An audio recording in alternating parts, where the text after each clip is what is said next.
say you wanted to put the guys in bubble wrap during training camp. So what are you thinking when you've seen Nate Hobbs, hit on TV a couple times on Friday, and then obviously MarShawn yesterday? Yeah, I mean, there's obviously you're trying to balance a lot of things as you're going through camp, but we're trying to become a certain kind of football team that can win and win, deep into the playoffs. And there's a certain kind of a physicality that you have to have, and Nate Hobbs brings all that, and that's why we brought him here. It's very important that all our guys have that kind of edge to them. You want to keep guys off the ground, and you want to make good decisions while you're going through camp and keep guys healthy. At the same time, it's hard. I mean, we're asking these guys to fly around, be physical, make plays, and to back off sometimes is not easy. But we want them all to be good teammates and keep each other healthy. But at the same time, I'd rather be pulling the reins, and making sure that we got enough guys in that room that have that kind of edge. Have you ever come out of a postseason, like after a game from the 49ers, most recently the Eagles, and wondered if your team just needed to be that much more physical?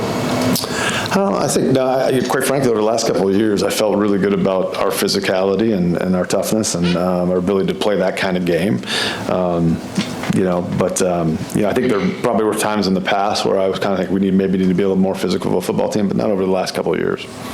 Brian, is there anything to worry about with MarShawn Lloyd, given the injury history? Yeah, I mean, they're obviously working through, I think, as he kind of came, around the corner there, he planted to change directions. I think something grabbed on him a little bit, so they're doing the testing now, and I think they'll probably know more today and see where that goes. But feel for him because, I mean, he's worked so hard to get his body into elite shape and overcome some of these injuries, and sometimes you're a little bit snake bit.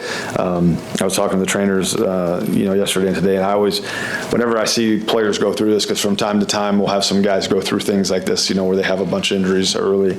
And I always think of Mike Flanagan, you know what I mean? And there was probably a lot of times where people kind of thought, okay, well, that's never going to work. And then, but they hung on, and then he was a great player for a long time for us here. So sometimes, that's hard to explain to a player, like just to keep the faith and keep patience, because I'm sure, this has been tough on him, but he's done everything we've asked him to do and more to overcome these things, and I'm sure there'll be a time where he will.